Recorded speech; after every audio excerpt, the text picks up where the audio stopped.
On Volume 1 of his saltwater fly tying series, Jimmy tied and fished a variety of flies for bonefish, redfish, and permit. In this volume, Jimmy will tie an assortment of tarpon flies, including Nix tarpon shrimp, Stuap's furnace and red squirrel tarpon fly, the Nix Shanaboo mullet, and the closest thing to a real needlefish, the Key West Cuda Killer.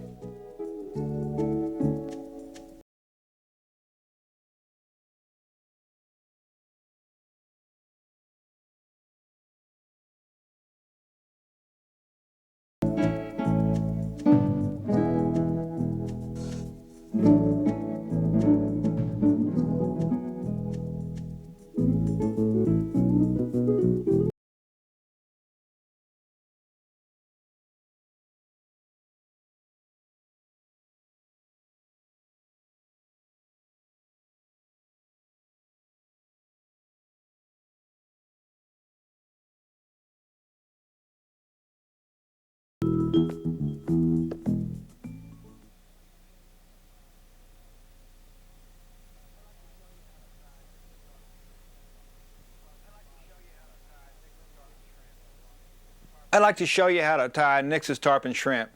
It's a tarpon fly that's been really good to me for a lot of years. I now tie this fly on a TMC 800S. I can't tell you how good a tarpon hook I think this hook is. You can also tie it on a 34007. Use bleached squirrel tail. That's a gray squirrel that's been bleached with Lady Clairol, believe it or not. But it's the absolute perfect saltwater color as far as I'm concerned. A trimmed hackle stem for what Flip Pallet calls a snarzel. What it does is it keeps the tail feathers from wrapping the hook shank. You guys that have tarpon fish know that a tarpon will not eat a fly that has a fouled feather. A dyed grizzly feather. We're going to use capon necks. It makes a heck of a lot better tarpon fly than any other feather. 50-pound hard mason for the eyes. Now we're going to dip these in a dyed epoxy, put them on a rotisserie, and they just turn into the perfect shrimp eye. We're going to use flat waxed for the thread and root beer colored braided mylar. This is a new product that I just got from Frostbite, and it really is a wonderful color. Let me show you how to tie this fly. We'll put our flat waxed nylon right behind the eye of the hook. Put a jam knot.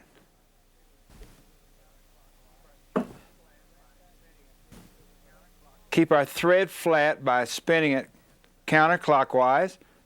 Wrap back to the bend of the hook. Okay, now that's almost just a little behind the barb of the hook on a TMC 800S. Okay, we're going to tie on a snarzel, which is a hackle that the fibers have been trimmed off of. We'll tie this right on top of the hook shank.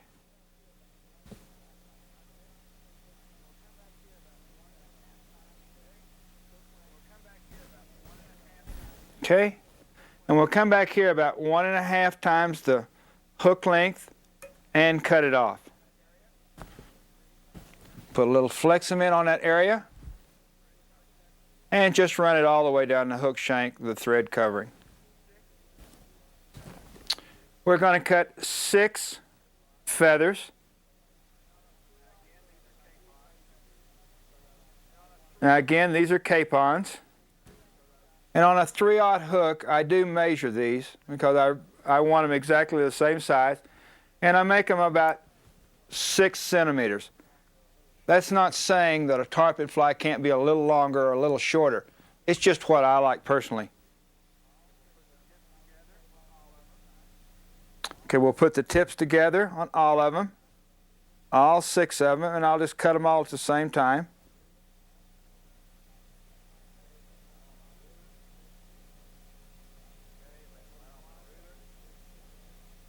Okay, lay them right on my ruler. Find that 6 centimeter mark, run my scissors in there, and cut them all off at one time. Now you want to know where I get my little snarzels. All the feathers that I just cut off I can trim the fiber off of here, and that's what I use for the snarsels. So I'll save these and trim them later on. I lay my feathers on my leg. I'll put 2 little bunches, and I'll leave them up 3 on each side. It's just easier for me to even them up that way, and that's the way I've always done it. And we'll take 1 bunch, turn it over upside down, and match them. Be sure the butts are equal and that the hackles curve out to both sides. We'll mount them right on top of the hook shank, all at one time, and we'll tie back, lifting up on that hackle as we tie back, and tie back to the bend of the hook and back forward. Okay, there's a little trick here, and we'll pull these feathers out and down, and out and down. And this feather just is splayed out a little like I don't want it, so I'm just going to wiggle it and twist it just a little bit, and it'll lay right in there. Okay? Okay, we'll take our plastic shrimp eyes, or our epoxy shrimp eyes, lay them up here and measure them. One of them about, 1 body length in back of our tie-in area.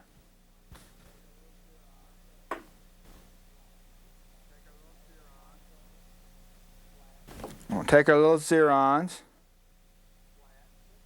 and mash that monofilament flat, and then clip them off where we've got enough to tie in. We'll put 1 on each side.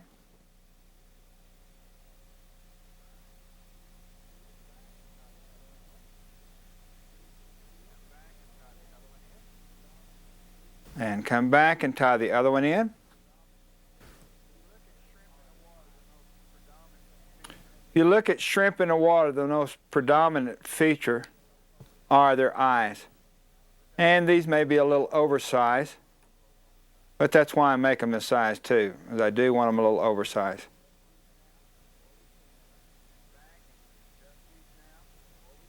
Okay, come back and we can adjust these now before we seam in them.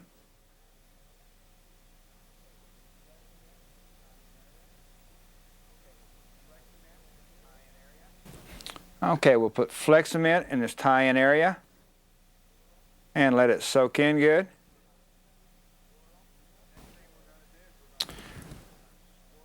The next thing we're going to do is we're going to tie in our squirrel. Now we're going to cut enough squirrel for the whole tarpon fly, and we're going to even that up in 1 bunch. Or we're going to put it on only 1/3 at a time.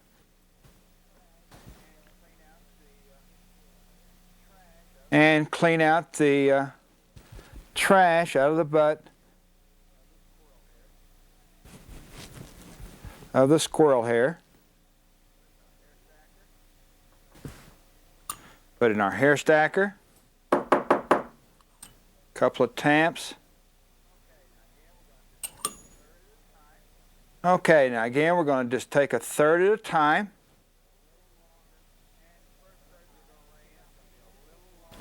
And first third we're going to lay in, it's going to be a little longer than our eyes, and it's about half as long as our feathers.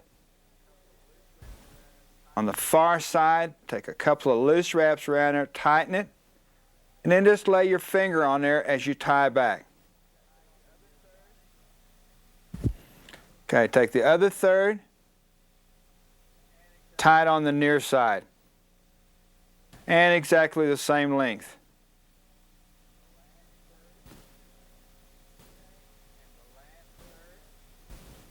Okay, and the last third.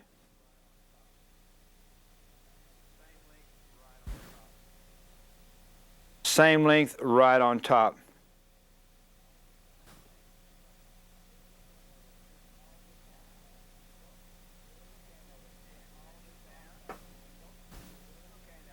and cinch it down.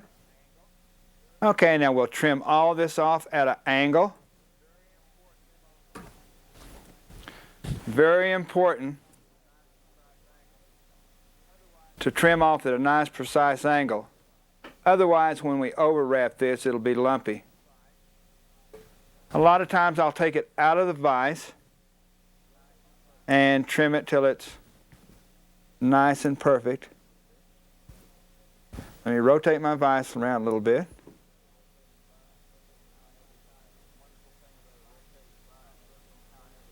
Wonderful thing about a rotating vise. I don't know how I ever tied on vices that were not rotating vices before, but I did for many years.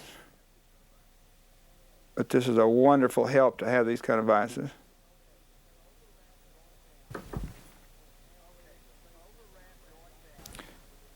Okay, we'll overwrap going down, and we'll leave space between our wraps. It's not really important. A little drop of cement right on our first tie-in area. Okay, let me trim a little more of this hair off right here. I don't like the way it's sticking up.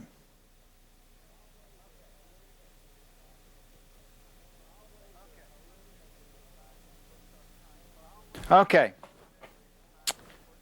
It's always a little mystery to tyers when they first start tying tarpon flies how to cover a big blob like that.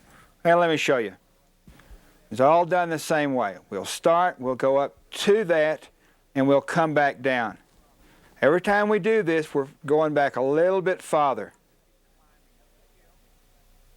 Okay, we just keep climbing up the hill, and if you can't get over that little bump, we'll just go back down.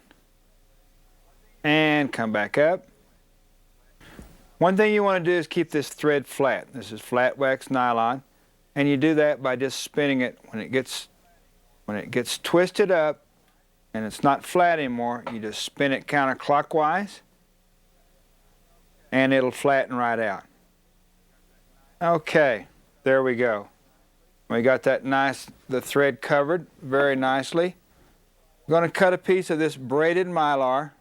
It's a wonderful color, and like I said, this is a new product for me, Frostbite. And I got it at the Fly Tackle Dealer Show, and it just makes a beautiful fly. Okay, we'll tie this in.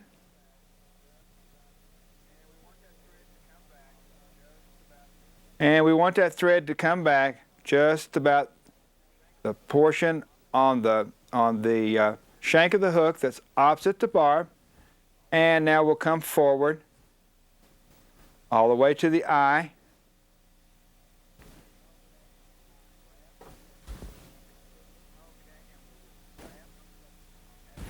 Okay, and we'll just wrap after we put a little cement on there.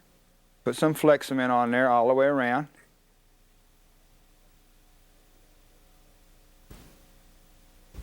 Just a touch more.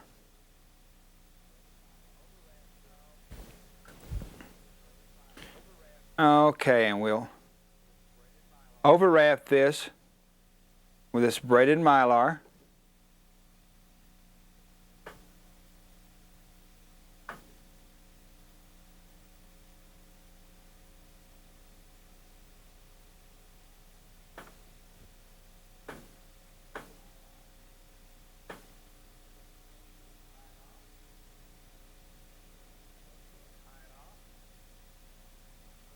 Okay, we'll tie it off. Let's clip off the excess.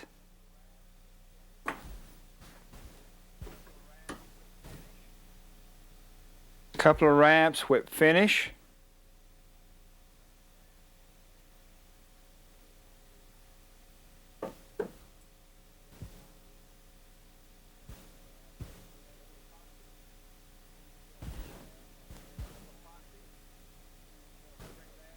A little epoxy covering that, and boy, that'll be a shrimp that any self-respecting tarpon will eat.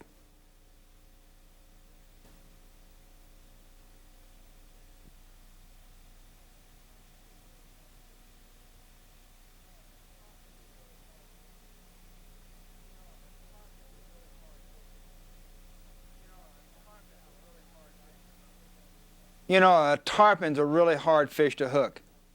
It's got the toughest mouth of any fish I fish for. I'd like to show you how I was taught to sharpen a tarpon hook. It's worked for me, and I bet it'll work for you. First thing I do is I lay my file, and by the way, this is a mill bastard file. Lay it flat on the bottom of the hook shank, and I take some metal off. Not at an angle where you catch the point, but back in the bottom of the hook. Flatten that hook out. After you get it nice and flat, we'll work at a bevel on the far side, and we're going to sharpen this in a triangle taper.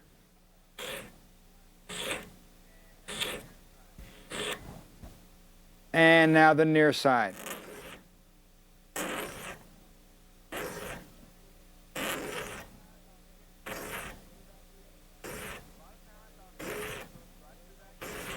Now, a lot of times I'll catch the hook right in the back bend, right in there. I really don't worry about that unless it's severe, because I've never had a hook break back there on me yet.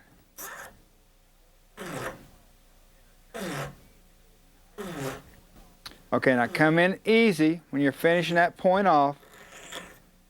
Hit it nice and easy.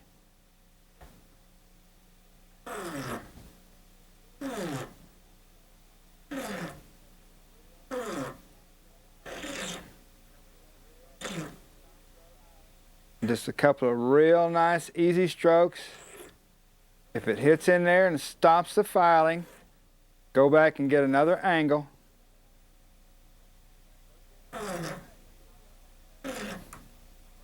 Okay. First thing we'll do is we'll check it on our fingernail. And if it slides anywhere on that fingernail without piercing immediately, it's not a sharp hook. This one's sharp. Let's tie a fly on it.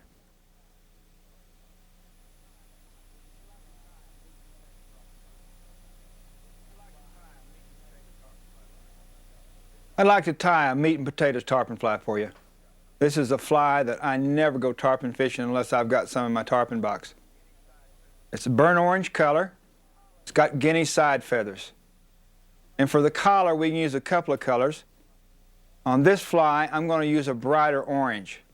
You can also use a burnt orange. We're going to use some orange crystal flash, orange saddle hackle, fluorescent orange flat wax nylon for the thread. I'm going to tie this fly on a TMC 800S. You can also use a 34007. Let's get started and let me show you how to do it. Put a jam knot right behind the eye of the hook.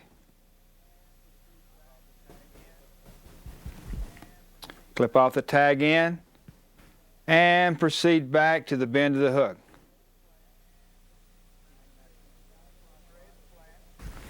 Keeping that thread flat by spinning it counterclockwise. First thing we're going to do is put on a snarzel. And again, we've talked about this before. That was a little crooked. I'm not going to use that one. This is a trimmed hackle stem. Put it right on top of the hook shank and just tie it down. Come back here about 1.5 times the hook shank length. Clip it off. Okay, let's put a little crystal flash on. About 3 or 4 strands will be enough. Don't want to overpower it with flash. Double it around the thread. Let's try again. I didn't do too well that time. Double it around the thread. Grab it in a V between your thumb and forefinger. Pull it on each side of the hook shank. Tie back and then back forward. And we'll cut that off about 1.5 times hook shank length. About the same length as a snarzel. Okay, let's select a 1/2 nice wide webby capon feathers. And we'll cut them 6 centimeters after we even up the tips.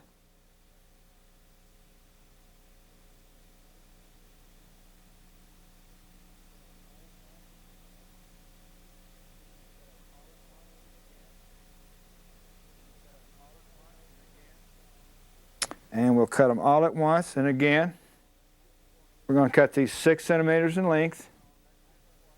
And again, that's not etched in stone, that's just what I think a 3/0 is a good length for me. If you want them longer, that's fine. Because I do have some variations of flies that I do tie very long tails on. In fact, I'm going to teach you one of those flies. 2 little piles, 3 and 3, and we'll turn them together, put the tips together, where those tips curve out, and that'll be the dull side of the feather to the outside, right on top of the hook shank, and just a couple of wraps. Now just lift up on all those feathers, and as we tie back, we're going to loosen or reduce the thread pressure, and as we go forward, we're going to increase the thread pressure. Okay, one thing you want to look out for is when these tarpon hooks are sharp, they'll cut thread like crazy, and that's exactly what I did. So what I'm going to do is I'm going to unwrap this a little bit. I'm going to come in here, I'm going to take my scarred thread out of the way. I'm going to come in here and throw a little loop in there. Put a new jam knot on there. And come in here and just cut that frayed section of thread out. Okay, and again, we're going to take half these feathers, 3 of them, pull them out and down, and the other side out and down. Grab everything, feathers, snarl, and everything, and just wiggle them upward. And you usually get a real nice splay.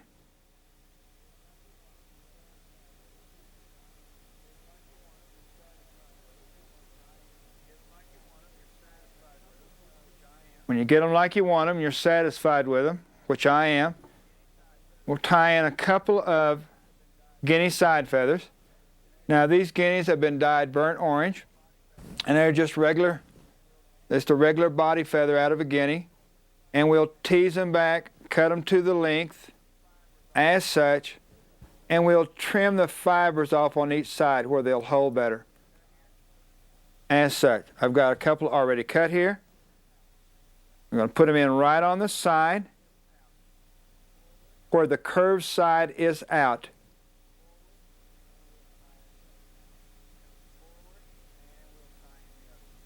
Come forward and we'll tie in the other one.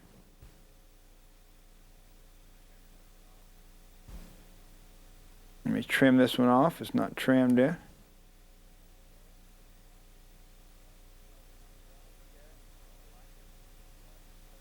Let me look at it and see if I like it. And I don't, so I'll just get it right in place. Now I do.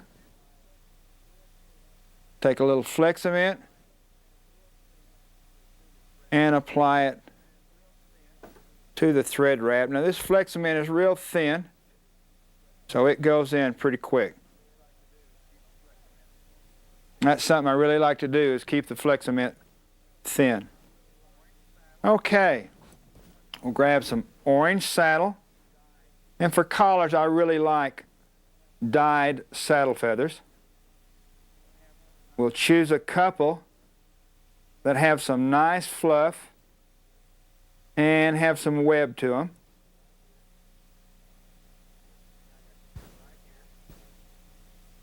Okay, I got 2 right here.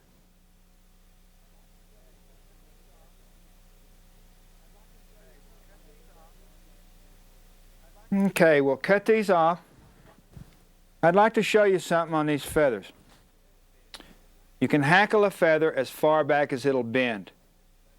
The way you can do, you can test this. You can just let it bend, bend, bend, bend, and where it quits bending, right here, is where you want to clip it off. I'm going to leave a little bit of that fluff on there. I'll grab the other one, I'll do the same thing.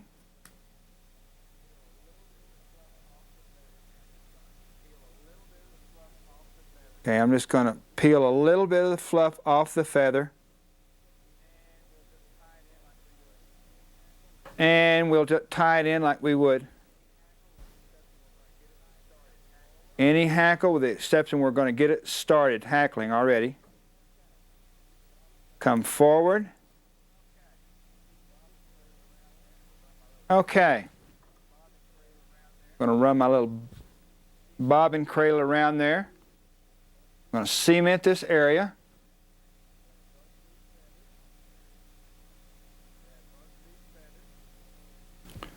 Grab both of these feathers.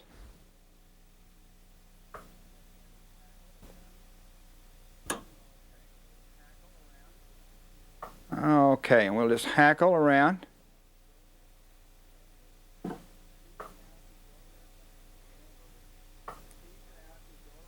Again, we'll just tease it out as we go around, because I want these swept back anyway.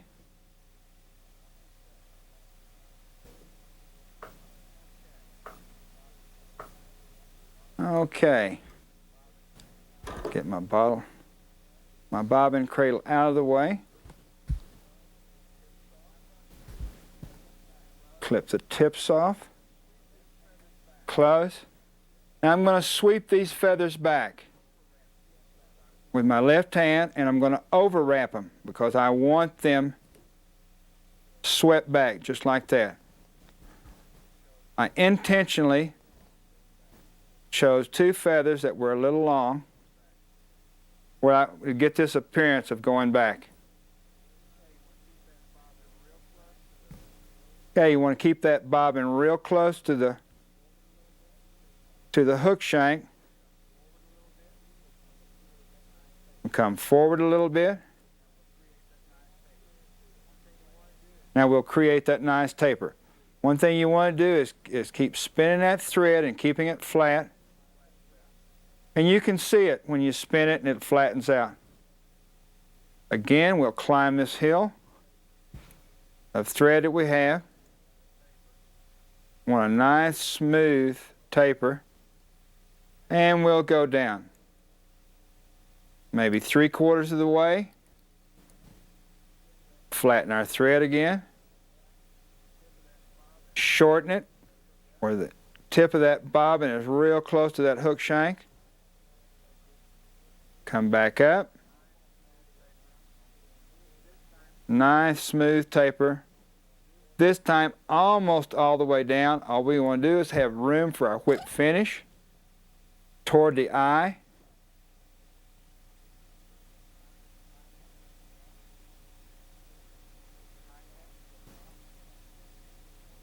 Tighten it. Put a little tension on it, clip it off.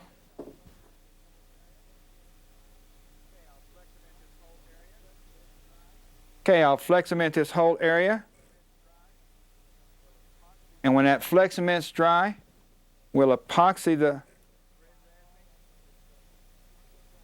thread wrappings and make that fly almost indestructible.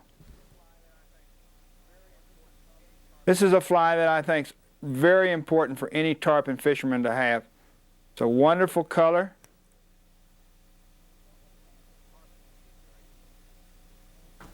And tarpon eat it great. When I'm saltwater fly fishing for tarpon, I like to use a 9-foot rod. This is a 12-weight rod. The reason I'm using a 12-weight is not so much that a 10-weight wouldn't be just as good, but we may get that really big tarpon, and I may need that 12-weight. Plus the fact we got a little bit of wind out here today, and it's a little easier to cast the fly into the wind with this 12-weight. Using a number 4 Able, very good reel for tarpon fishing. I'm using a number 12 line. It's usually the first cast that counts. I like this fly line under the water, lets the fly sink much faster, gets down to the tarpon level quicker. And that's what I want. I want this fly just a little above the tarpon or right at his level where he can see it easily and not have to move very far. That's about all there is to it.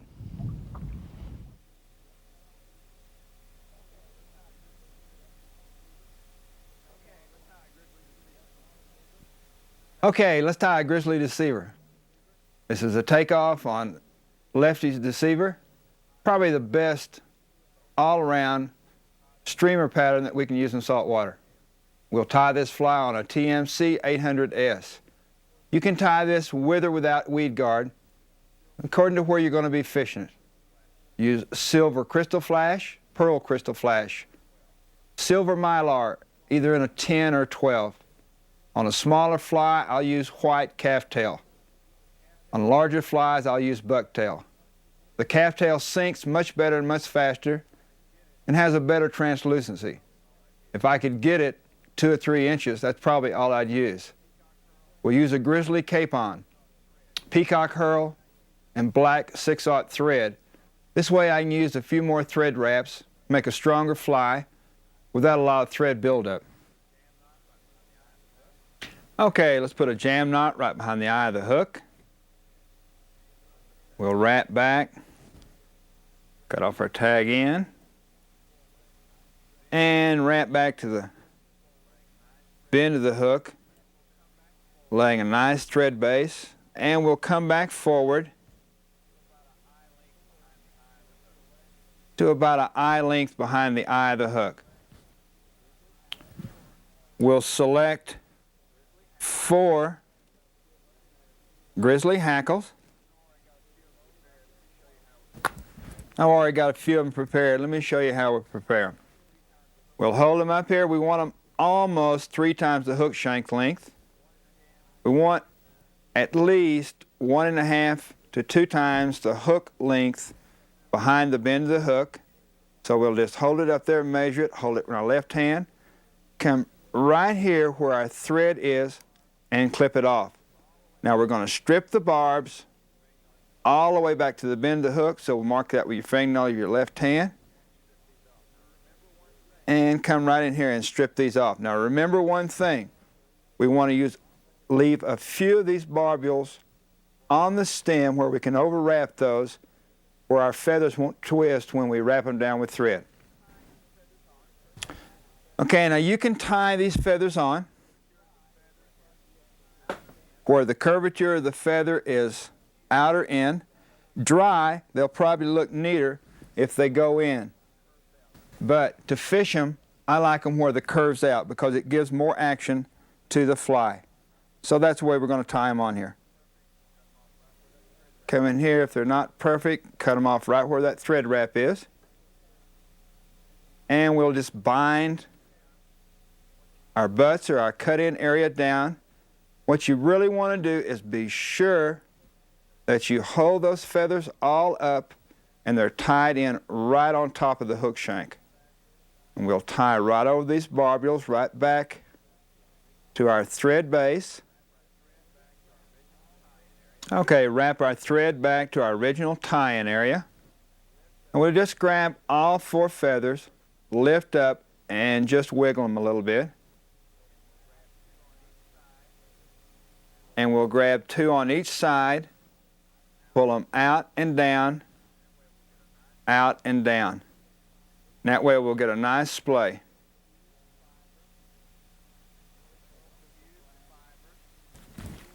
Take a few fibers of pearl crystal flash, 3 or 4, and the same amount of silver. Don't want to overdo the flash.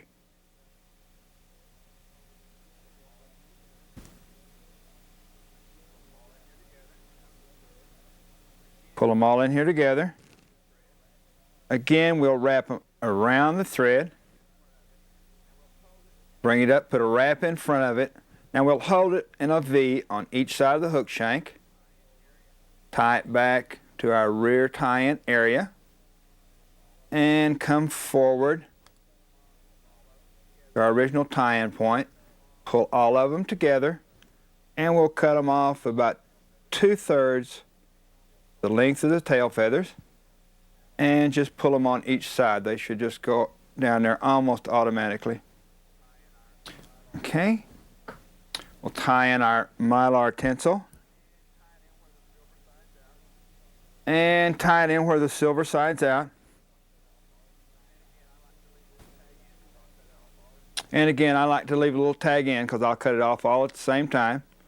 Put 2 or 3 wraps right in front. Hold it about I guess that's about a 45-degree angle. And if you get a little bulge up there, just support the tag end and put a little pressure on it and straighten it out. Now, there's a little trick to this. You want each side to lay right by each other. So you overwrap it and just pull it till it slips off. As such. And it's okay if you have a teeny bit of gap. Much better to have a little bit of gap than it is to overlap it and get a lumpy body. Here we go right around the back. Okay, and now we'll just come forward.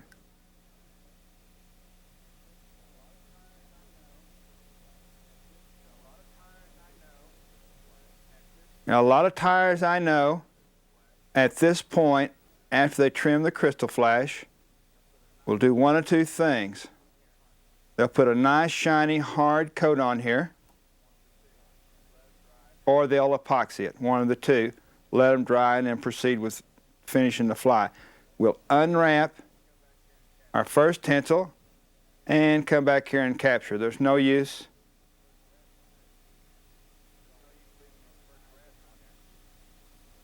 leaving those first wraps on there because it's going to be tied down with the tinsel anyway. Get that thread out of the way so we don't cut it. Come in here and make a nice close cut and overwrap it a little bit.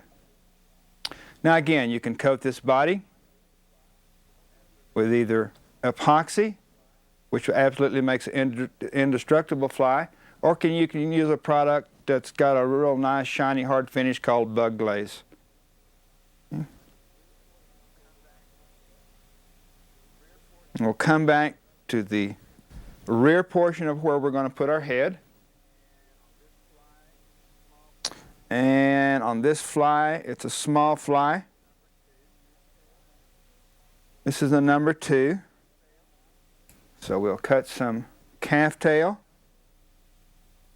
and clean out all the trash in the underfur.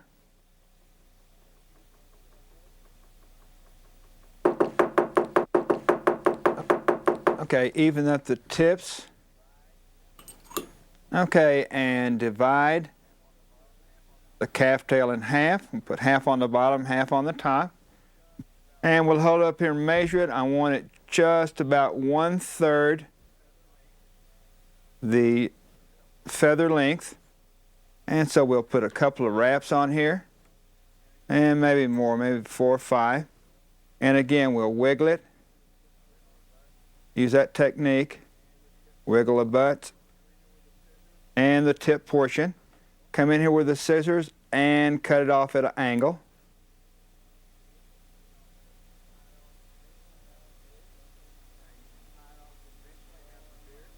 Okay, you can tie it off conventionally as a beard, or I'm going to rotate my vise around and I'm going to lay this on the bottom, and it's going to be about the same length.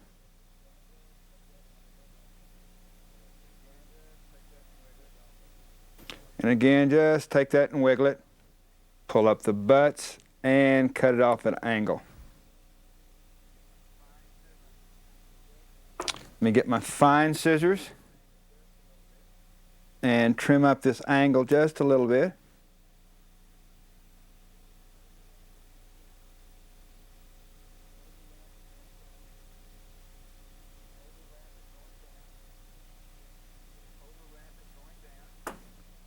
Okay, we'll overwrap it going down.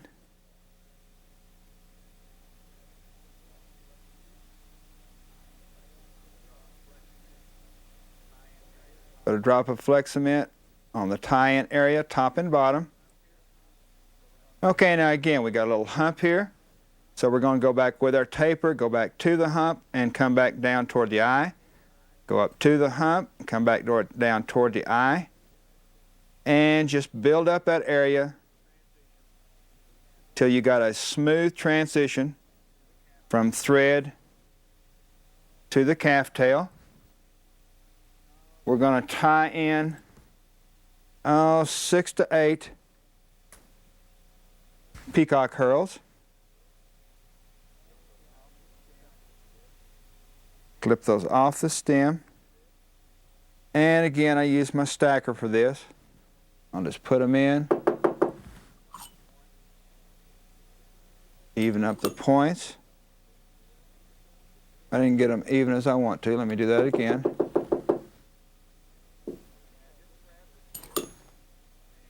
Okay, now just grab the tips and just kind of shake it. And usually you can get them where they all curve down to the right area. And I want this just a little bit longer than my calf tail. And I'll tie that in with a loose loop and then a couple of wraps. And here again, I'll grab the butts and I'll wiggle it to be sure it's right on top.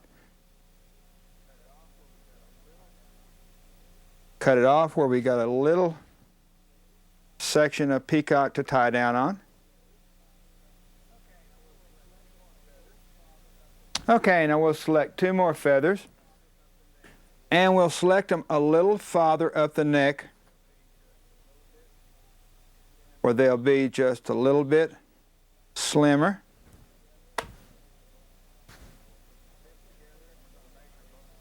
And we'll put the tips together, and we're going to measure them both at one time. And again, we'll just lay them right in on the side. And I want those where they'll go back about 1/2 to 2/3 the original feather. And I'll hold them up to the side of the hook shank, come in here right behind the eye and clip them both off at one time. And get rid of the excess barbs. Clean the fly up a little bit. And I'll lay 1 on each side of the body. And we'll tie it in. And tie it back to our original tie-in area. And then adjust it. Now we've got the curved side out on this also. And then on the far side too. Tie forward. Look at it. Let me adjust that a little bit where it lays like I want it to. And make a nice tapered head out of thread. Be sure that peacock's covered. Now for the eyes, there's quite a few things you can use. You can paint the eyes with lacquer or enamel. There's some new stick-on eyes that you can use. Or if you're in a hurry to fish it like I am, we may fish it just like it is. Just putting some cement on the eye and getting out there and catching a fish with it. Do a whip finish.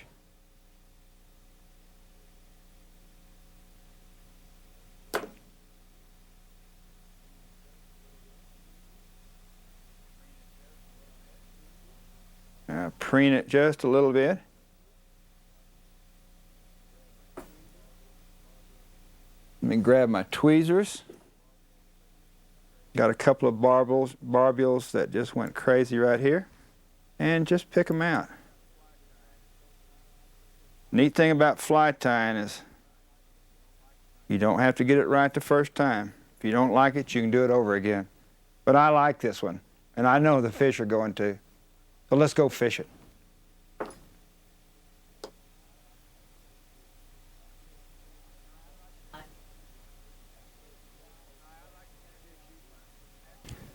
Hi, I'd like to introduce you to my absolute very favorite tarpon fly, and probably a fly if you walked into a fly shop wouldn't buy. I was introduced to this fly by a young man named Rob Fordyce. Both this fly and Rob Fordyce, my guide, helped me win the Don Holly Tarpon Tournament this year. Rob's tarpon fly is tied with a TMC 800S. This is in my opinion, the absolute very finest tarpon hook that's ever been put on the market. Furnace saddle, and you want really skinny furnace saddle, unlike most tarpon flies. Crystal flash, badger hair, and orange hackle is optional. We fish it both ways. Fluorescent orange flat wax nylon for the thread. Let me grab this thread and let me show you this fly. Okay, let's put a jam knot on the hook shank right above the point of the hook. Okay, and go back to the bend of the hook and about halfway back forward. Flatten that thread out. Okay, we'll select 2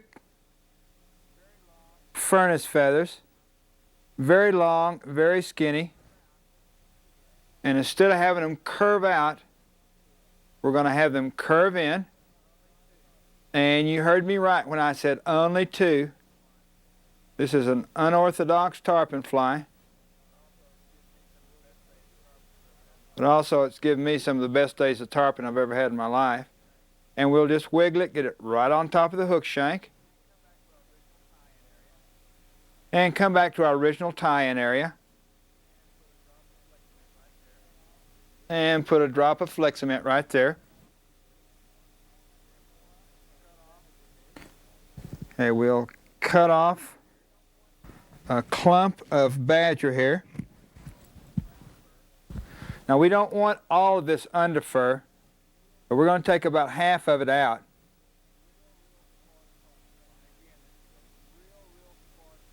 And again, this is a real sparse tarpon fly.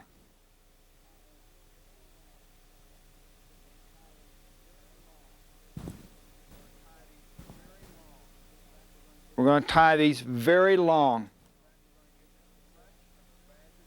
In fact, we're going to get as much of the badger as we can get on. We're just going to even up the tips. Hold it on the near side. Mash it with your thumb to spread it out.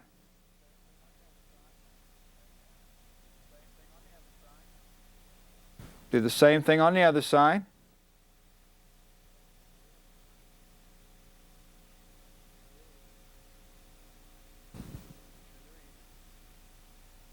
And be sure they're even.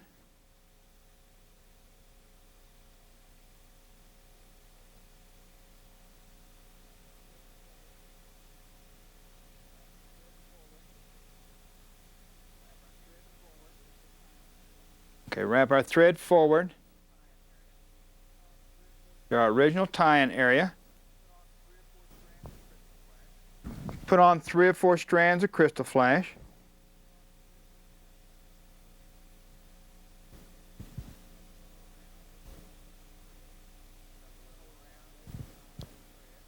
Double it around our thread and hold it on both sides of our hook shank and come forward about half the tie-in area. Cut the crystal flash about the same length as the badger.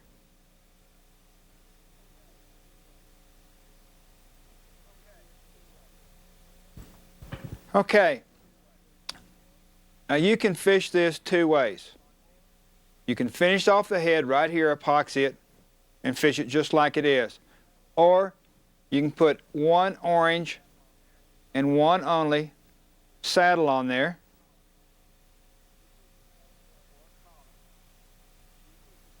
For a collar. We fish it both ways.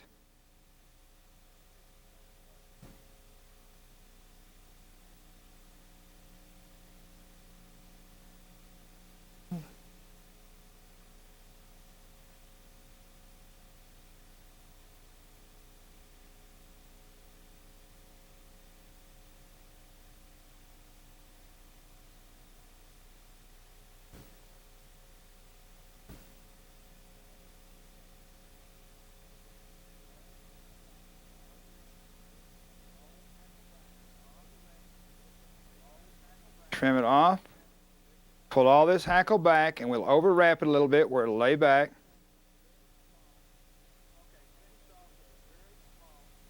Okay, finished off with a very small tapered head. Here again, keep that thread flat.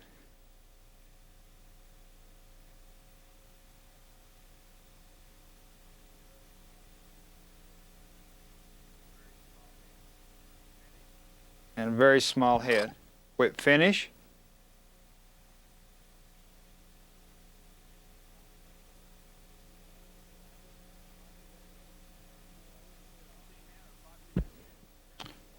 Cement or epoxy that head, however you want to finish it off. Tell you another little trick. Is take some barred or some kind of waterproof cement, cement these two tips together. I'll guarantee you tarpon eat it like crazy. Okay, we're tarpon fishing here in Belize. Unlike Florida where you're fishing the flats, we're fishing some creeks in the mangroves. So we're going to be fishing a little deeper. We're going to be doing some blind casting and hoping we see a tarpon roll, and then we'll cast to that individual tarpon. Right now I'm going to blind cast. I've got a Rob's tarpon fly on here. It's done awful good anywhere I've tarpon fished. Let's give it a cast and see how it does here.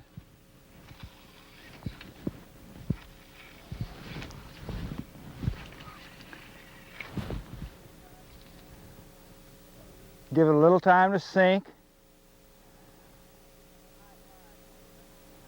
Still keep a tight line while we're letting it sink.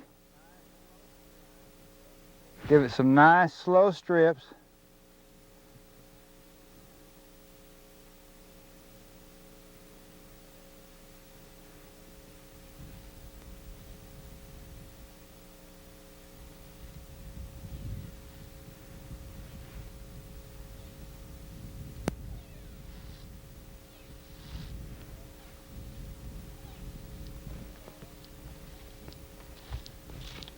Bring it in. Do it all over again until we catch that big fish.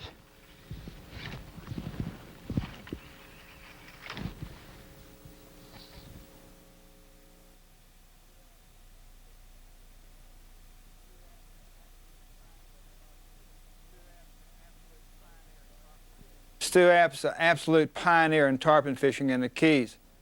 Funny thing about it is I met Stu App on a trout stream in Montana.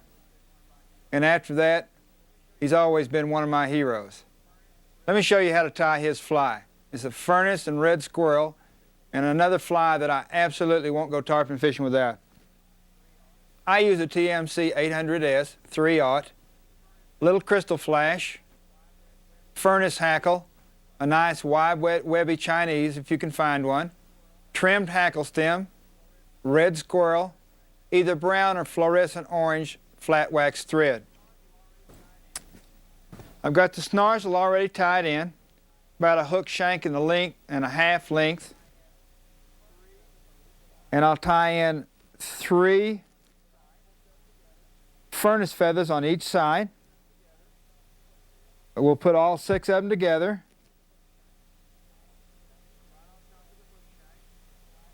Put them right on top of the hook shank. Tie in the butts. Now lift up on all the feathers and loosen the pressure as you tie back to your back tie-in area. Come forward, increasing the pressure as we get to the front tie-in area. Here again, you just thump them to separate them.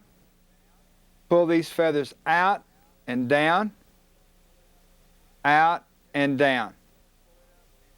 Grab everything, pull it up, and just wiggle it a little bit.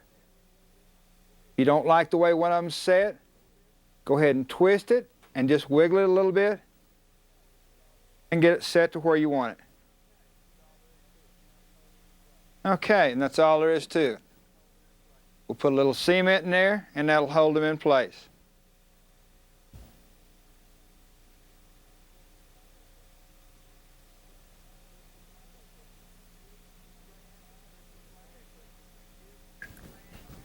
Okay, put just a few strands of crystal flash on each side, 3 or 4 strands.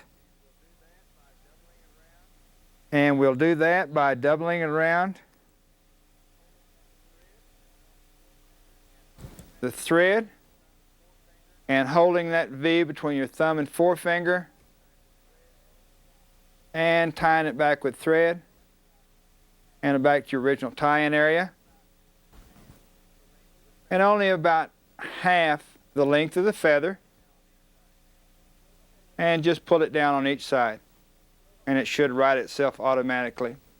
Okay, with thread now, let's build up a little taper, and we're just going to put a little, just a little taper of thread right here, and the large end is toward the tail, and it's right above the barb of the hook, but it's in front of your back tie-in area. Now come forward with thread. Now when we put that squirrel on there, it'll flare out a little bit. Now I've cut some squirrel, even the tips. Now I'm going to divide this in thirds. Now the first third I'll put on the far side and let it extend back about half the distance of the feather. We'll come back and bring our thread right up to the base of that, so when we put pressure right there, it'll flare that hair out. Okay? Another third.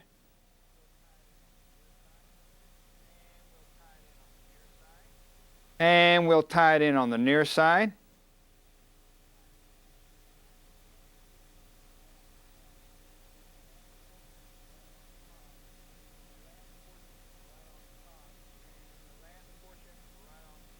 And then the last portion right on top of the hook shank.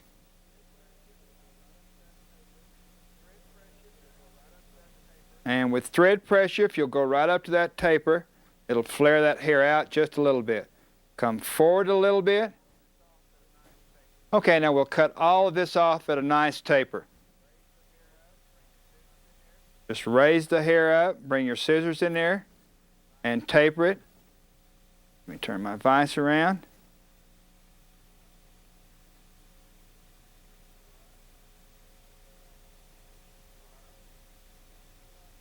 And the bottom.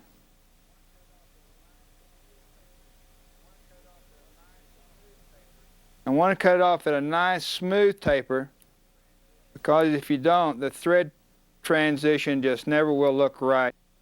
Okay, after we get a nice taper on the hair,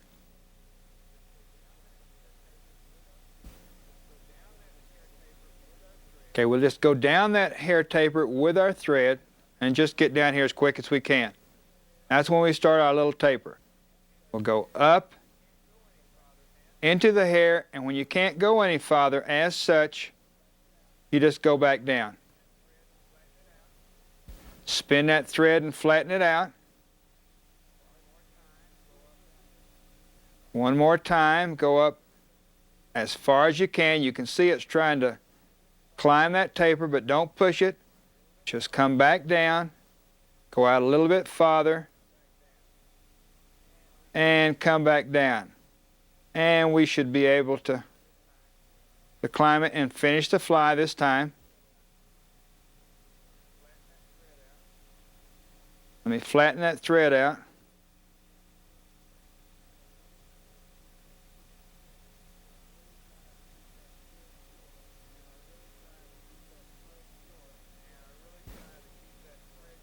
And I really try to keep that thread short, where I can keep that thread away from that point of that hook, because I'll guarantee it's sharp. And I'm going to put a little short head on there. Whip finish.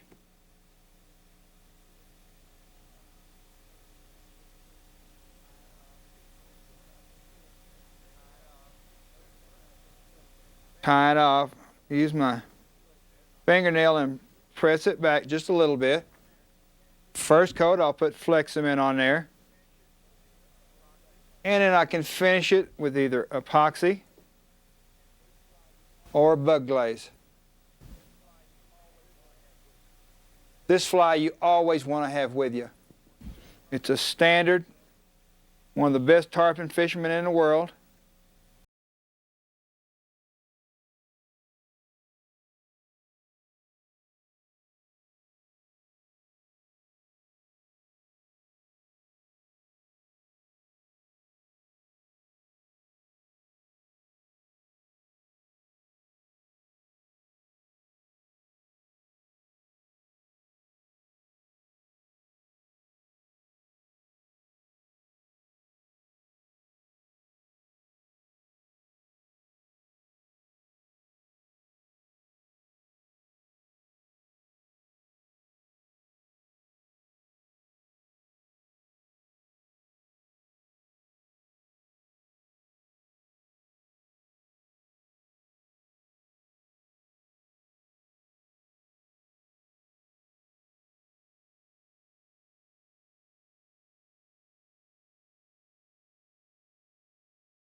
Many saltwater species. In fact, Bill Elliott, nationally known fish artist, just caught the world record on snook with this fly. Materials needed for this fly: TMCO 800S saltwater stainless steel hook, 34007 mustad, or if you want a plated hook, a 3407. Number 5, stainless steel wire for a weed guard, 25 thousandths lead to weighted fly, natural bucktail, fluorescent gray saddle hackle, silver and gold flashaboo, silver gray antron, silver gray marabou, peacock herl, the fluff off of a red saddle hackle, silver deer hair, and a silver gray thread. We'll use a 3/0 tying the underbody, and to do the deer hair work we'll use size A monocord. Let's get started and let me show you how to tie this fly. Put a jam knot right behind the eye and proceed back to about mid-shank.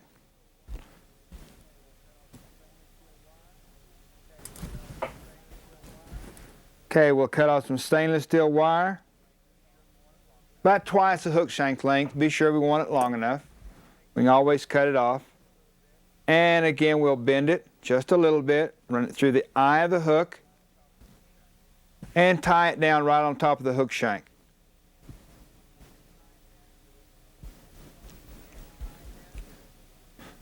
And tie it down good.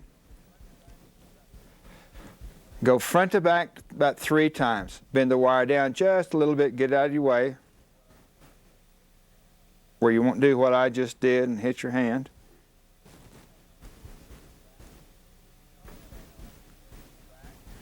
Okay, now let's proceed back.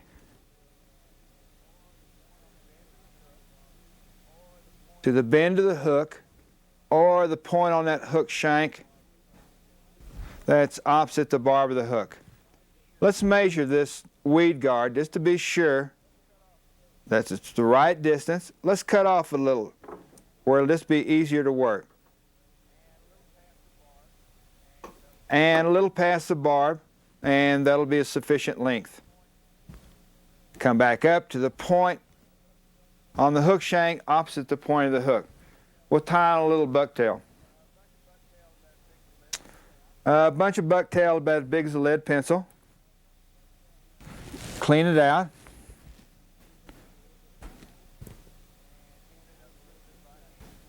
And even it up a little bit by hand. And then we'll put it in our stacker. This is a new stacker for me.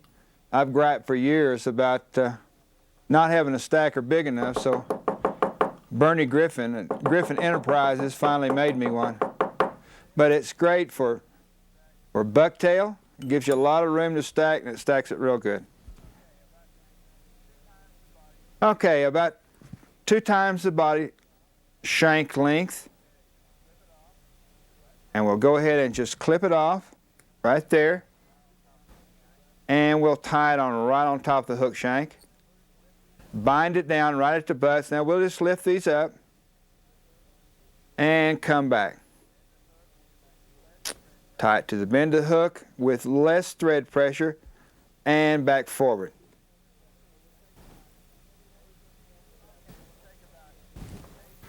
Okay, we'll take about 8 to 10 saddle hackles, and we want to pick some that are kind of webby. So we'll go through here and select some, and we'll cut out about 8 if we can find some good hackles.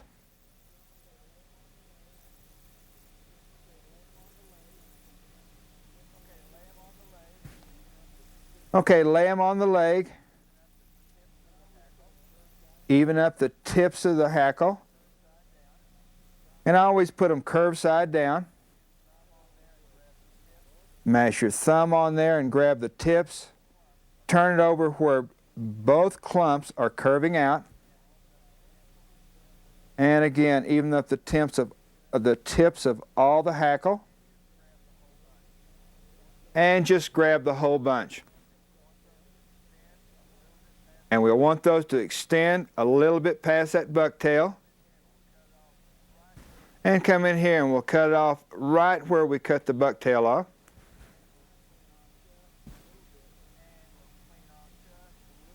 And we'll clean off just a little bit of the hackle.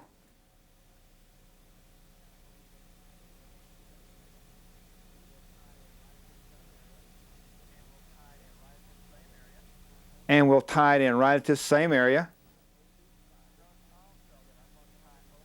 You'll notice also that I'm going to tie over these fibers. And I don't strip all those fibers off. And that should splay nicely to both sides where they give that fly a lot of action. And in fact, you can pull it out and down on each side, out and down on that bucktail, and just wiggle it till you get it where you want it. And that looks real good right there. Take 3 or 4 strands of gold flashabou.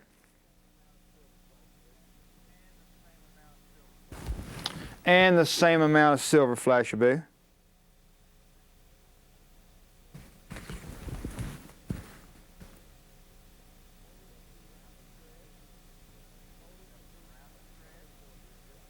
Double it around the thread. Hold it in a V between your thumb and forefinger. And pull it on each side of the hook shank. Tie back. And then come forward again. Bring the flashabou all in one bunch. And cut it off about 3/4 the length of the saddle hackle. And if it gets unruly, just moisten it a little bit and it'll get out of your way.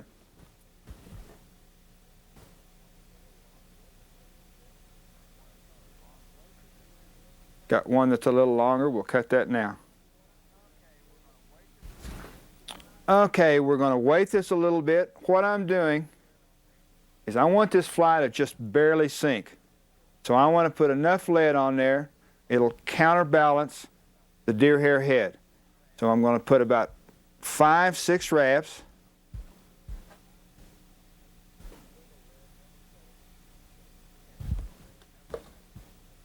And wiggle lead, never cut it, and it won't cut your thread. We'll tie in front with thread, and then over tie it.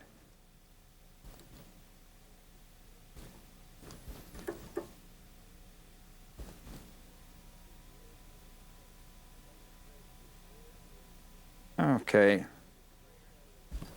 Bring your thread to the rear and cement this whole area with flex cement.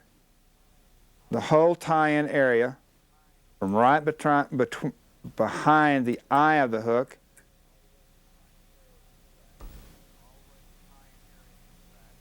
all the way at the tie-in area in the back.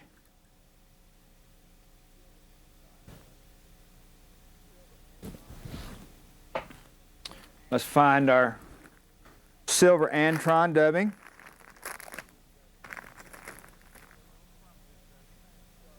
Just get a little clump of this dubbing and just kind of sharpen it, just like that. And capture that little point with thread and pull it down a few wraps. Now we're just going to grab everything in our right hand, tease it out a little bit, and just start wrapping a body. Again, just tease it out a little more, holding everything in your right hand. And you can make it as thick or as thin as you want to by how you tease it out. It's about the only way you can dub with Antron decently. And I will starve it out as such when we get right down, right to the front of our dubbing. Okay. 3 or 4 wraps right there. Next item that goes on, our silver marabou. Take a nice full marabou. I wish all marabou could be beautiful, but it's not. So what I do, I always have one of these little dog brushes with me. And just take the marabou and fluff it up with that dog brush. Makes all the difference in the world in the marabou. Pull off to one side. We're just going to make a little cylinder out of this marabou. We're just going to spin it around that hook shank like you would deer hair. Peel it off, fold it down. Peel it off, fold it down. The reason we're putting this marabou on there is it gives that little movement in that fly, even though it's sitting still. We'll clip off the stem and just put it over the hook shank at a little angle, take a couple of loose wraps, and just by pulling and loosening and tightening that thread, it'll walk right around your hook shank. Come in here with your scissors, trim that close.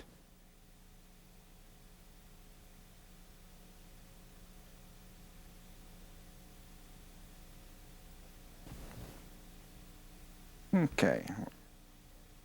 Put a couple of wraps in there. Let me get that a little closer.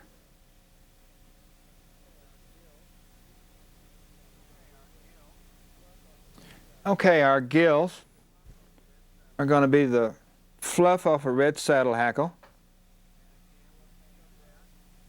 And again, we'll tease it out, and we'll take our brush and we'll fluff it up a little bit. And we'll just, again, make a little bunch. And we'll put that on each side.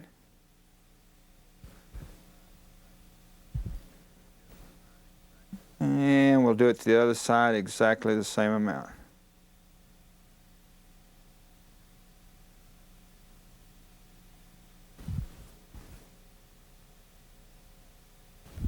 Okay.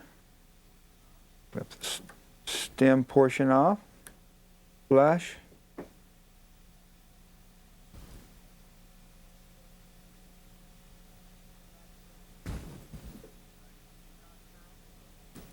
tie-in peacock herl.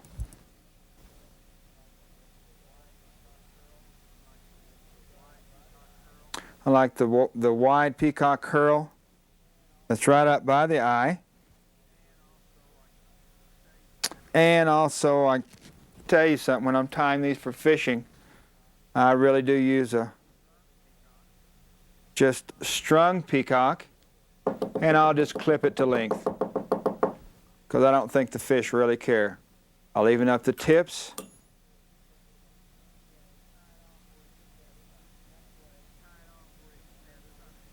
And tie it on where it extends about halfway the length of the feathers, right on top. Loose wrap and then a couple of wraps right in there. And then we'll grab both of them and just wiggle both ends and get it right up on top. And I'm going to come right down in front of our tie-in area, a couple of loose loops, tighten, and trim right at that area. Okay, I don't like the way that just sticks up right there. So what I'll do is I'll take my bobbin, I'll hold this marabou and I'll bring that bobbin right in here, and I'll just run it back and forth and watch it curve nicely. See how nice that sets that? But you've got to use something that's pretty good size and round and smooth before you can do that. Okay, I'm going to cover this with thread, this tie-in area.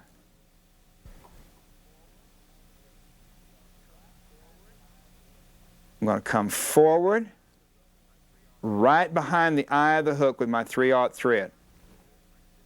Let me turn my vise a little bit where I can see what I'm doing. I'm going to mash my weed guard down. And I'm going to tie it secure right behind the eye of the hook. And the length, it's only about maybe 1/3 the length of the hook eye. I'm going to come in here and I'm going to grab this and pull it down. Now put my fingernail right at that point where we just wrapped. Use that for support. And I'm going to whip finish right now with 3/0 thread.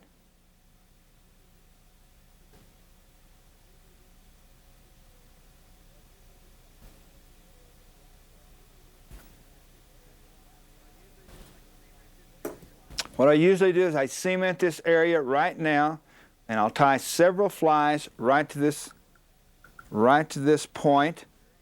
I'll cement this area very good, and I'll come back after they're all dry, and then I'll spin the deer hair head and finish the flies.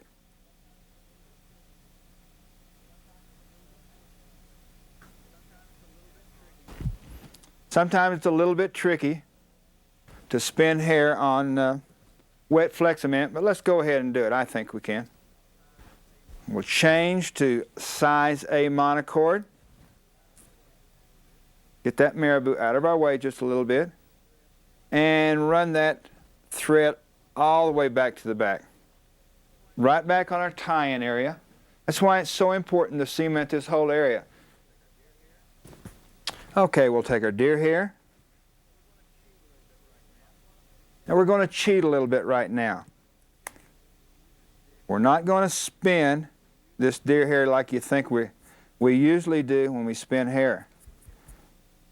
We're going to even up the tips.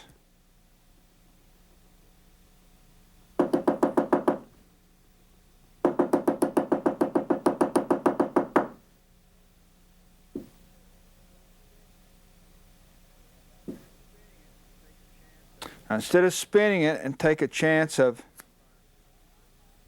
tearing up our all of our wrappings here in our tie-in area, we're going to set that right on top, take a couple of nice loose loops, tighten it just a little bit, just a teeny. Now we'll take our thumb, and as we tighten or pull on the thread, we're going to mash down with our thumb and just mash that deer hair right around there. Pull it back. Tie in front, and advance our thread a little bit.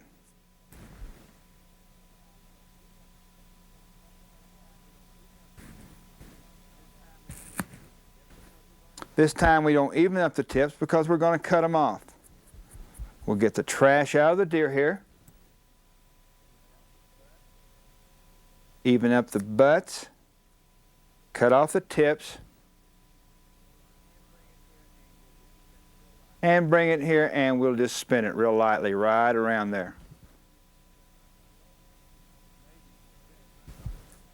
Amazing, you can spin it right by that weed guard, isn't it? But if you go around it and you have a nice light touch, you can spin it right by there. Okay, I'm going to put one more little clump in front of that weed guard now.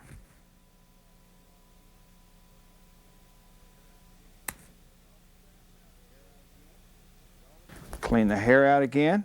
Get all the trash out of there where it'll spin, because it will not spin with that trash in there.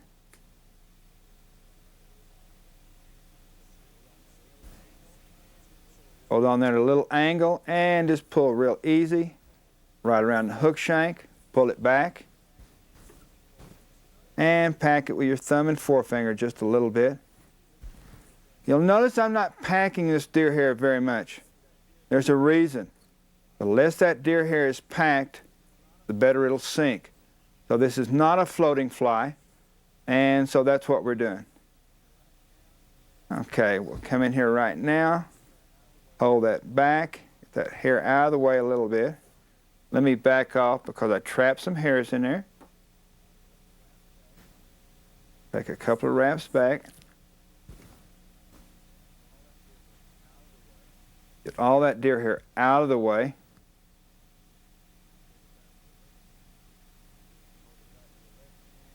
Again, hold it back with your left hand and put a whip finish right there in front.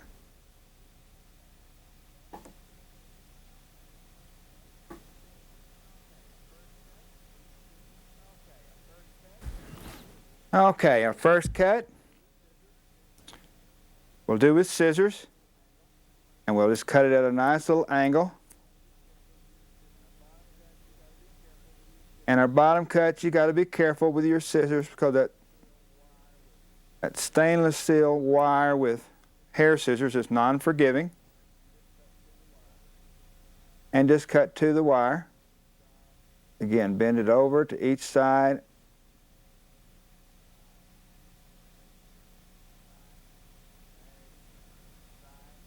Okay, we'll come in here on each side.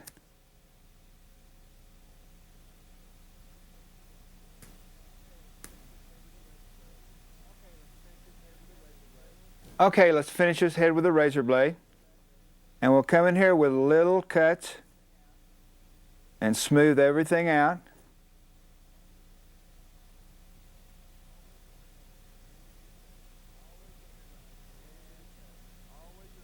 And always remember, make little bitty cuts, because if you push straight back,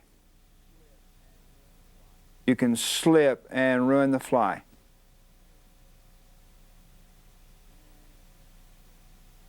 And trim it till it's a nice tapered head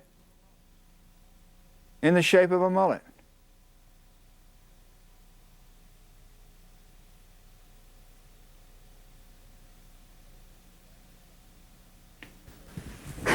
Okay. Okay, let's put it back in the vise. And we'll burn a couple of eye holes in there.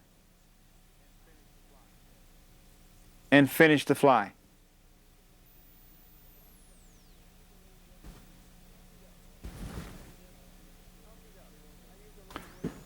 Okie doke. I use a little wood burner. This is a little tool that I've used from Hot Tools Incorporated for a long time.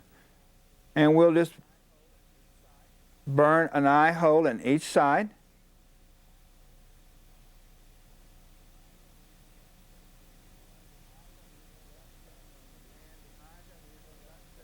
And the eyes I'm using are about 7 millimeters. So that's the size we're going to use. And after we burn that, we'll take our bodkin and we'll just flick the burned part out. Because when we put our epoxy in there, Unless this burn part is removed from the hair, the eyes won't stay stuck. Okay, I think we're ready for epoxy. Now I'm going to use 30-minute epoxy. The recommendation of all the epoxy makers is that 5-minute is not waterproof and 30-minute is. Even though I haven't had any of my epoxy flies come apart that's made with 5-minute epoxy, I'm going to go ahead and use this 30-minute epoxy just in case. Very important to mix epoxy up well where it'll set properly. In fact, you almost need to overmix it. You absolutely can't mix it too much. Okay, let's let that sit just a little while. We'll come in here and we'll grab our hard plastic eyes, cut the stems off flush. I'm going to go ahead and cut 3, just in case one doesn't work or I drop one or whatever. Okay, we'll take a dollop of epoxy and fill the cavity of both eye sockets.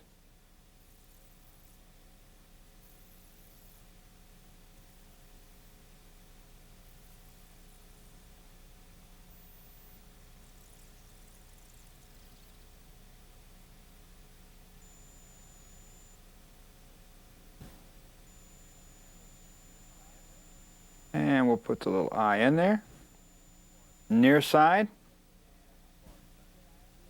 and far side. Okay, now after this sets a little while, I'll go ahead and mash this. In fact, right before it's dry, I'll come in here and mash it real good on each side. Let's go ahead and trim the weed guard, mash it back again,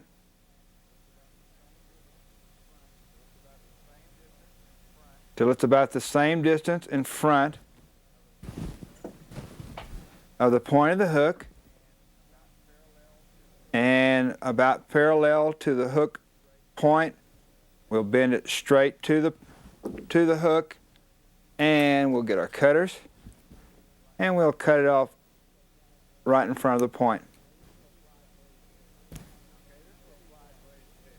Okay, this little fly is ready to fish.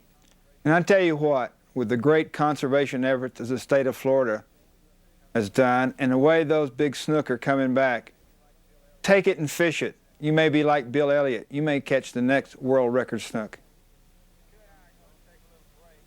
Taku and I are going to take a little break from permit and bone fishing. We're going to do some cuda fishing. We're going to fish the edges of the reef. We're going to fish the drop-offs, a little deeper area. We're going to fish a needlefish fly, a little Key West cuda killer, because it's a main staple of the cuda. The way we're going to rig this with a double bimini, tie it with a little 3 or 4 inch steel leader. On this one, I'm going to use a number 4 Mason single strand stainless steel leader. We're going to fish the edges and drop-offs. One thing you got to do, you got to strip this fly real fast. You stop a strip, usually you're going to lose your cuda's interest. So we got to keep it going, keep the strip fast, and work these areas real good. Certain time of year, the best cuda fishing is when the water temperature is cool. Maybe in the 60s is probably the best cuda fishing. They're more active during this temperature. Right now we've got water temperature of 74, 75 degrees. Cudas are not that active in 75-degree water. And so you've really got to tease one up. Come on in the fly tying room. Let me show you how to tie this fly.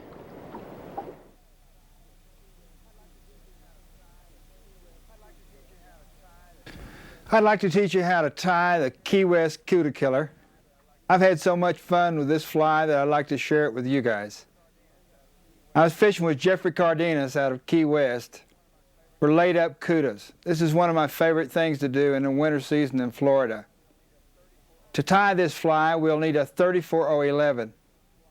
You can tie this fly from a size 2 to a 2/0, so you can vary the size of the rod and line that you use. Chartreuse fish fuzz, crinkle nylon in white, pink, chartreuse, and blue. Peacock crystal flash, red crystal flash, hard plastic eyes, 4.5 millimeter, cement, and epoxy. For a thread, we'll use a flat waxed chartreuse. We'll put a jam knot right behind the eye, clip off the tag end, and wrap our thread back to the bend of the hook.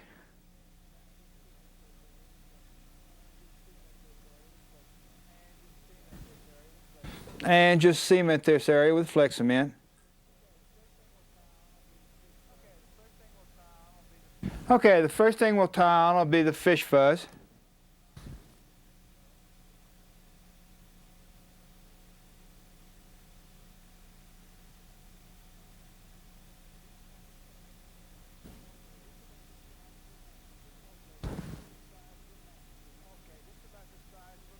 Okay, just about the size of a match stem.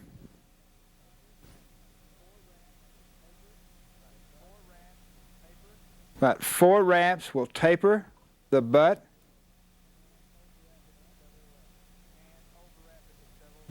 And overwrap it with several wraps.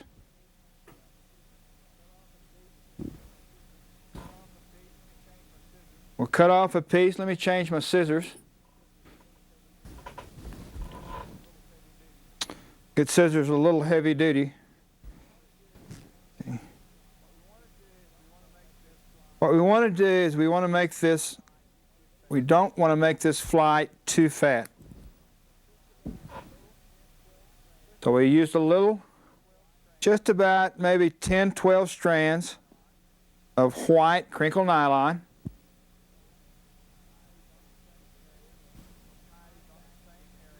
And we'll tie these on the same area and tie back to the bend of the hook.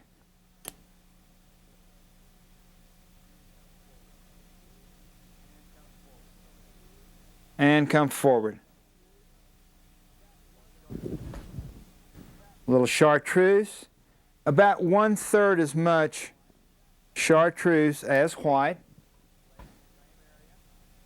Lay it in the same area.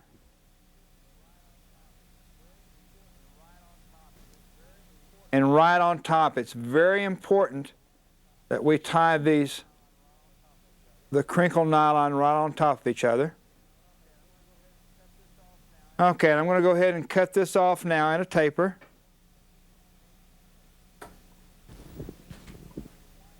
Some pink,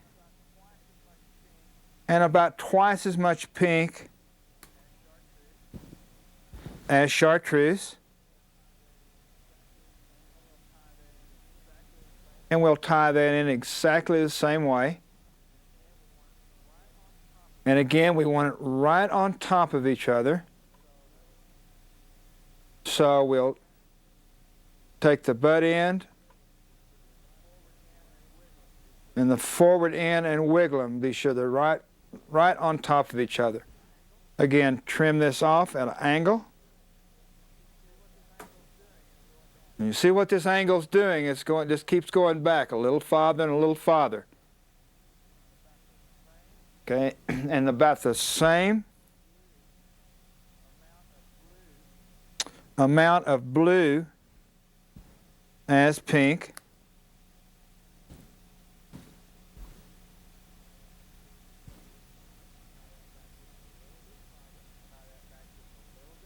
And tie that back just a little bit farther.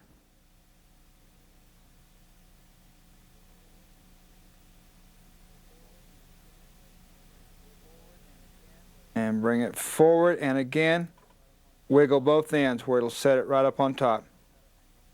And cut it off at an angle.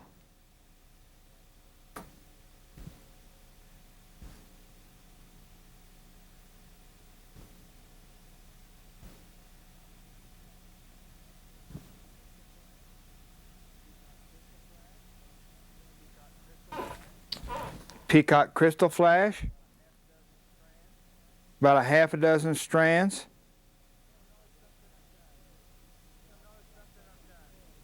You'll notice something I've done is I've cut the edge off of the crystal flash to make it easier to get to. because if you take it out of the package, it absolutely becomes unruly and you just can't handle it.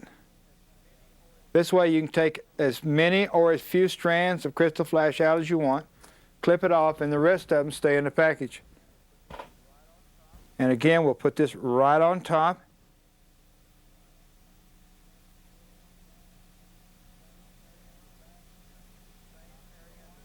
Back to the same area in the back, and not quite as far up on the front. And again, we'll cut this off at an angle.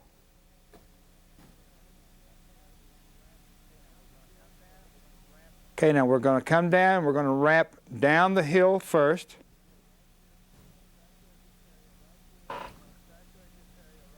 And we're going to saturate this area right here with Flex Cement. And we're going to give it a little chance to soak in.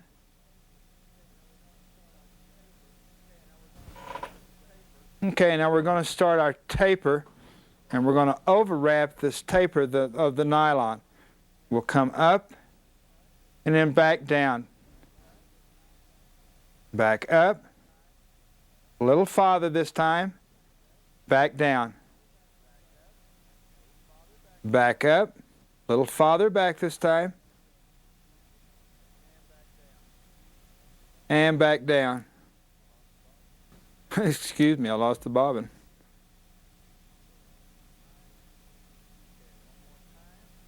Okay, one more time.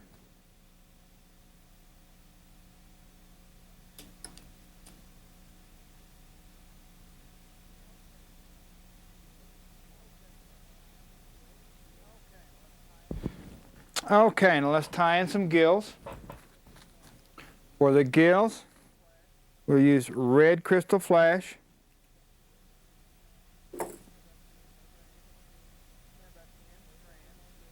We have about 10 strands. First thing we're going to do is we're going to cut it in two. We'll have the exact number on each side.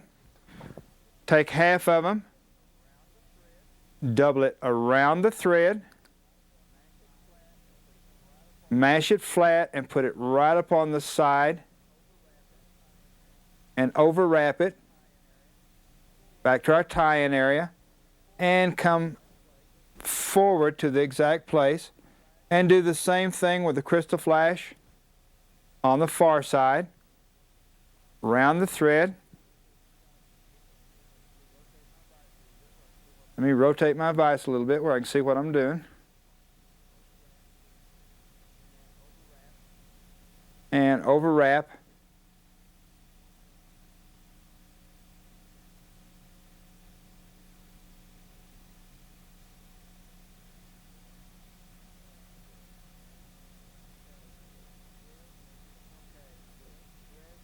Okay, now with the thread, we want to make a nice tapered head.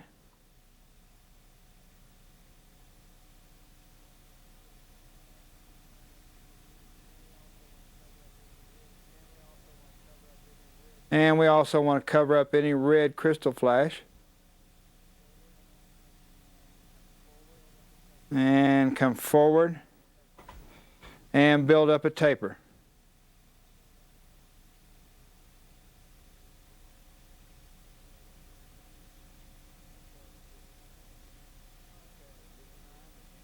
Okay, now this time, again, we're going to flatten it just a little bit. Come forward with the thread. Got a nice taper. Bring it all the way out to just a little, about a half of a hook eye length behind. Do a whip finish.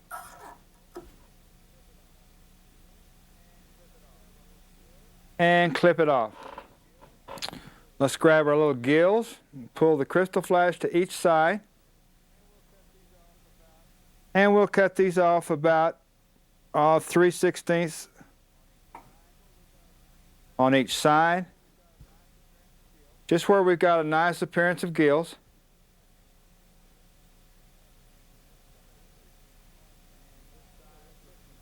And this side just to match. Okay, let's put some hard plastic eyes on the little killer. These are hard plastic eyes, yellow and black. We'll clip the stems off. These little Xeron pliers are real nice because you get a flush cut. Otherwise, it's very difficult to cement these little eyes on the fly. Okay. Take a little dollop of goop and put it on both sides. And it doesn't take much. The thing you got to realize is that we're not really cementing these on permanently. We're just cementing these on until we can cover the whole head with epoxy. Also, you'll notice something else. That the way we built this head up, it's flat on each side. And we did that by putting each material right on top of each other. That's very, very important. Otherwise, you'll have no platform for the eyes. Okay, we'll put the near eye in and the far side eye.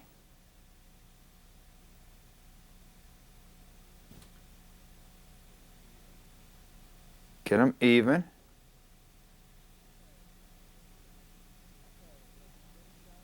Okay, let's finish up this Cuda fly. Key West Cuda killer. Mix up that epoxy real good. I'm using 30 minutes. 30 minutes is a little easier to work with. Gives you a little more time, plus it flows more evenly on the rotisserie. And we'll just put it on all sides. Be sure you get epoxy on the outside of the hard plastic eyes, and try to get it around there pretty even all the way around the hook shank.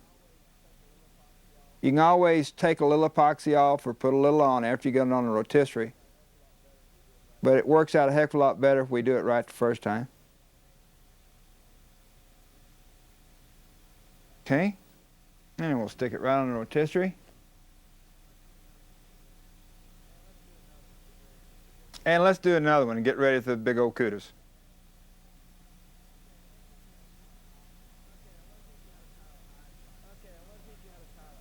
Okay, I want to teach you how to tie the eye fly. This is what I call a fun fly. This fly is fun to tie and fun to fish. This is a creation of Roger Marquardt, a friend of mine from Port Aransas who I've fished with for many a year. Materials you'll need for this fly, I use a TMC 800S and use that from a size 8 through a size 2. Pearl braided flash. This time we're going to tie this fly in a chartreuse color, but we also fish 2 other colors, a pink and of course a burnt orange. Marabou blood feathers to match the color. Hackle, taxidermy eyes, anywhere from a 5 to 8 millimeter, according to the size of the hook you're using. You can use amber or red. 15-pound hard mason monofilament as a weed guard. And we'll use flat wax thread to tie the fly. The first thing I'll do, you can see it got a little bend in the hook. So I'll take the hook and grab it with good fishing pliers and just put a little bend in there. Almost all bend backs and all bonefish plies, if I want that hook point to ride up, the first thing I do is put a little bend in that hook, and it really helps. Put a jam knot right behind the eye of the hook. Clip off that tag in. And we'll wrap thread a little bit past the bend of the hook. Not much. And then back up to the point of the hook. Take a little piece of just one plume of marabou and come down about halfway and just clip out the stem. That way when you pull this all together, you got all moving marabou and no stem. You get a lot more action. We'll clip this off right where I cut it, hold this bunch, put a loose wrap, and tighten down. Again, we'll hold that marabou off of the hook shank and tie it right down on the top of that hook shank, and come back forward to our original tie-in area. Now we want this about 1.5 times the hook shank length, so I'll just pull it forward to measure it. And again, instead of cutting it, I'll just break it off with my thumbnail.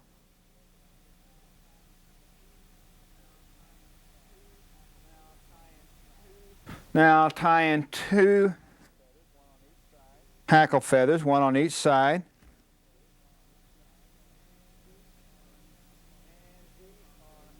And these are the capons that I use for tarpon, so they're nice and webby. But these are the feathers that are a little too thin for tarpon feathers, so I use them for my redfish flies. And we'll hold them up there just about the same length as the marabou. And we'll bring our scissors in here right at our tie-in point and clip both of them off at one time. Get rid of the excess barb. Hold them 1 on each side. And tie them in with loose wraps.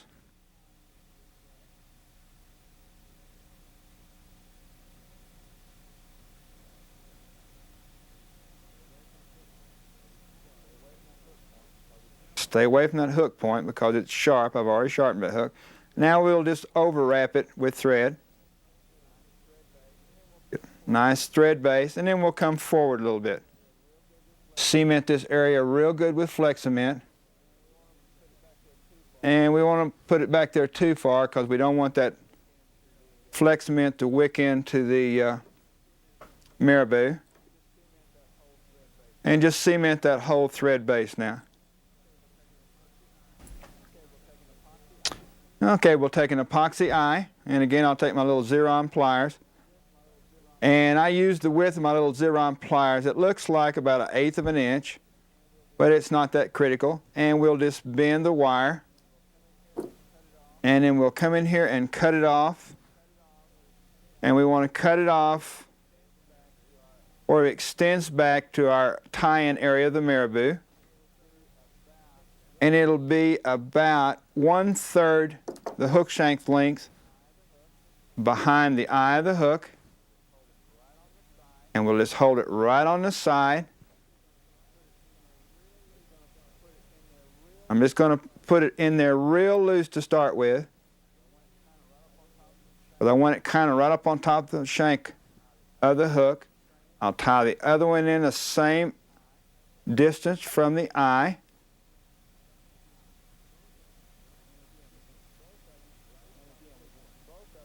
And again, we want both of them right on top of the hook shank. Lace them in and then pull them to each side.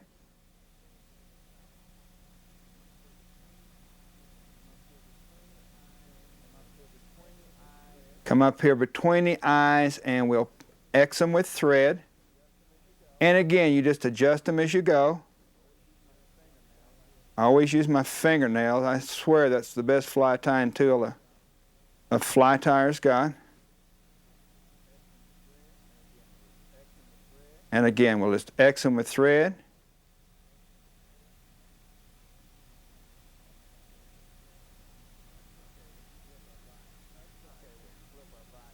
Okay, we'll flip our vise upside down.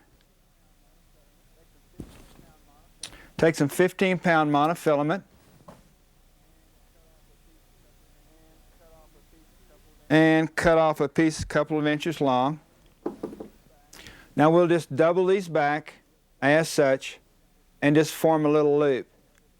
Now the reason we're doing it this way is because we're going to let the natural curve of the monofilament help us in making this weed guard. Put it on the bottom of the hook shank, hold it together a couple of wraps, and again, just adjust it as you go. Be sure, just wiggle it, be sure it's right on top of that hook shank. Bind it down going back real good. Bring our little cutters in here.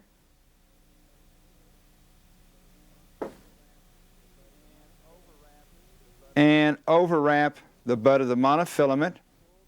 Come back up, pull the loop up, and tie right in front of it.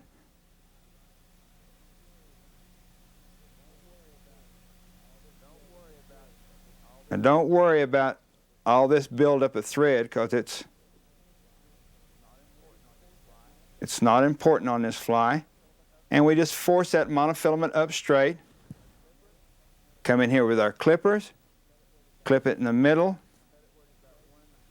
cut it where it's about 1.5 times the hook gape, separate these two little pieces of monofilament,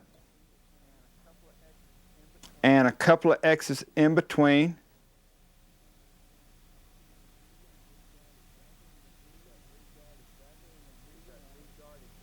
When you get that weed guard exactly in the V you want it,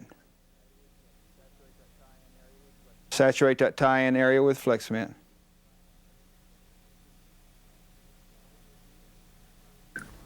Okay, turn my fly over again and cut a length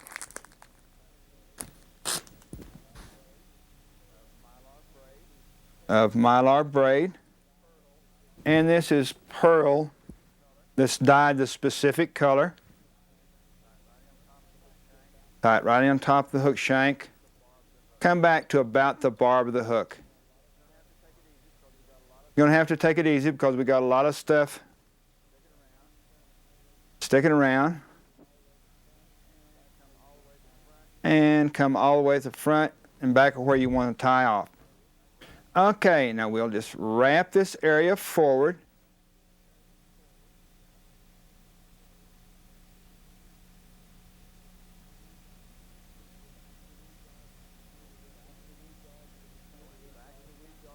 Going back to the weed guard, now in front of the weed guard. Now we're going to build up a little diamond shape. We'll cross between the eyes, come around the hook shank, and go to the opposite side. Now come around underneath, X through, over the top, back the other direction. Behind the eye, and a couple of times we're just building this area up. And a little diamond shape. And just force that in there. Pull that little eye back.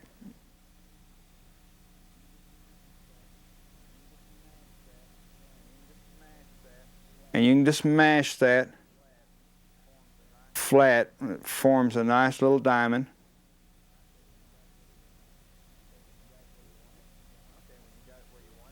Okay, when you got it where you want it, we'll check the bottom. Bottom looks good. Bring it up, tie it off.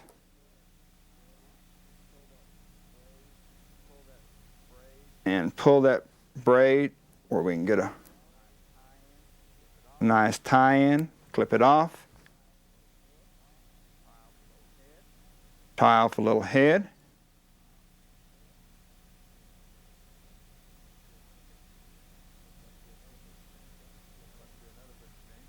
Now let's do another whip finish. That one slipped out of my hand.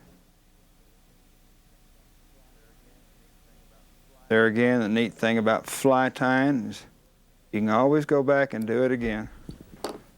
And we'll saturate that head area with flex cement.